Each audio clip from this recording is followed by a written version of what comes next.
This is how you make any shape 3D inside After Effects. New composition, 60 frames a second, 4K, and then we're going to go to 3D renderer and change it to Cinema 4D from Classic 3D. If you don't have Cinema 4D, then I just done another tutorial on how you install this in After Effects.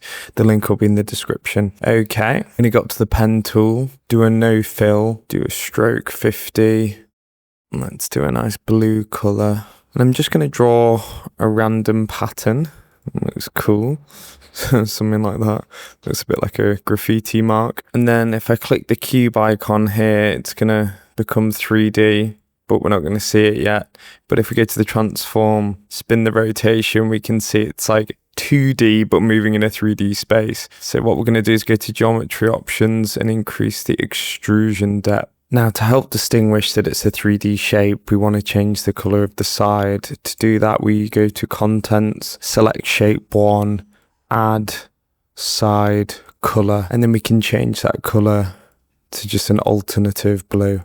Now I'm just going to go down to the transform menu, keyframe the X, Y, and Z rotations on frame 1, go to the end of the timeline. Let's just rotate it around. Highlight all the keyframes, keyframe interpolation, Bezier. Get to the speed graph editor, and we get these cool velocity arms, so I can speed it up and then slow it down. If we go back to the timeline, reduce all those menus, then I'm going to right click, pre-compose, and then add an effect in the effects and presets called posterize time. Change the frame rate to 12, and then another effect called wide time. Forward steps 0, backward steps 2. And then let's finish off with the trusty glow, one of our favorite effects. Reduce the threshold somewhere between 40 and 50.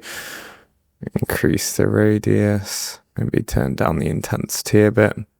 Voila, and there we have it, our cool 3D shape. If you found this tutorial helpful, then subscribe to Astrella for daily After Effects.